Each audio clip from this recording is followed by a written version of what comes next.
My name is Ellen, and this is not a story I tell to scare people.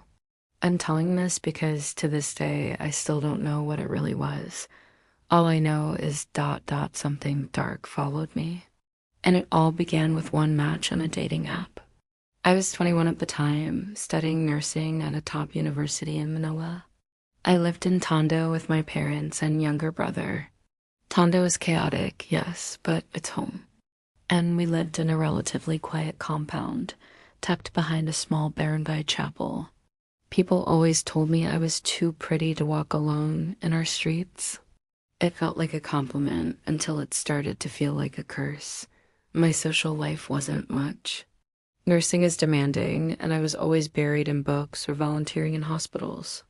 So one night, out of boredom, I downloaded a dating app.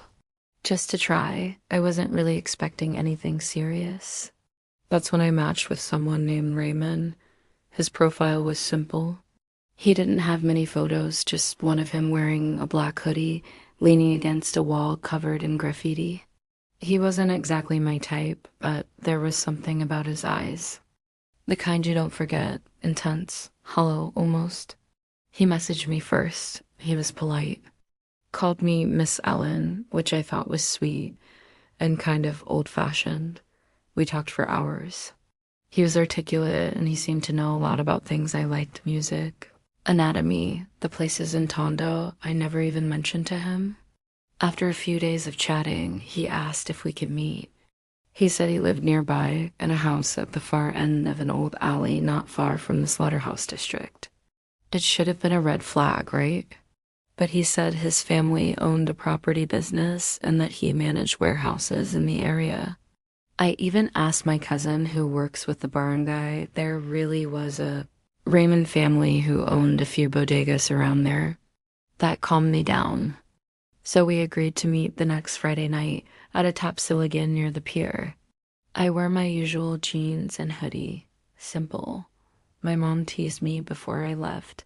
And ganda ganda mo anak, baka me in love agad yan. I laughed it off. Raymond was already there when I arrived. He stood up, smiled, and nodded at me. No hug, no handshake, just a long stare.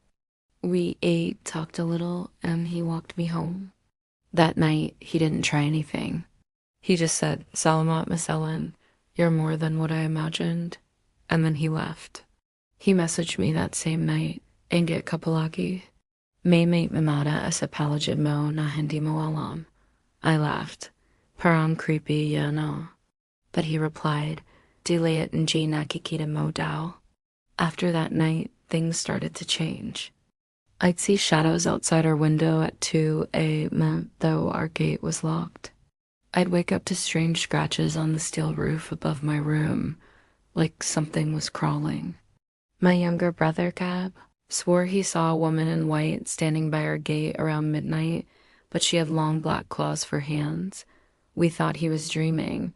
Then I started getting nosebleeds every morning. I got thinner too.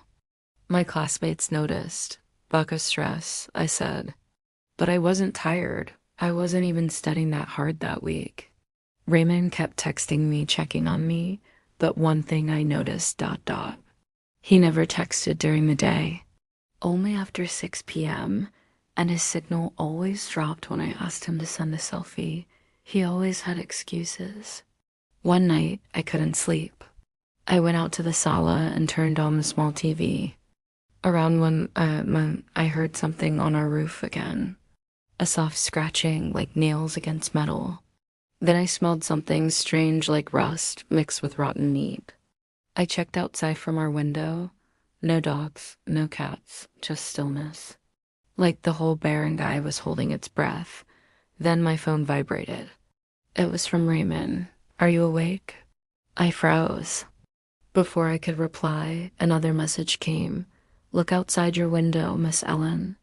My hand trembled as I pushed the curtain slightly, and there he was, standing across the street under the lamppost. But it wasn't him. His head was tilted unnaturally. His arms were long too long. His back was hunched like he was ready to leap, and his eyes, they glowed red. I ducked immediately. What was that? My heart was racing. I wanted to scream, but my throat felt frozen. I crawled back to my room and locked the door. I checked my phone, another message. Wag Kamadakat. I chose you. I didn't sleep that night. The next morning, I told my mom. She prayed over me. She lit candles and brought me to a local albulario.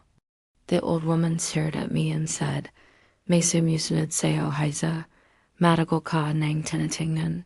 She gave me a pouch of herbs and told me not to talk to Raymond again. But that night, he showed up again. This time, he knocked. 3 slow knocks. Nobody else heard it but me. When I looked outside, there was no one there, just a strand of black hair hanging on the door handle. I blocked his number, deleted the app. I never saw him again, but sometimes I still smell that rust. Sometimes when I pass near the pier, I feel a stare, like eyes that followed me from somewhere not human. Was it an Aswang, a demon, or something worse? I don't know. But I've never used a dating app again. And to the next girl who thinks her match is just a stranger with a mysterious smile, please be careful. Not everyone looking for love is human.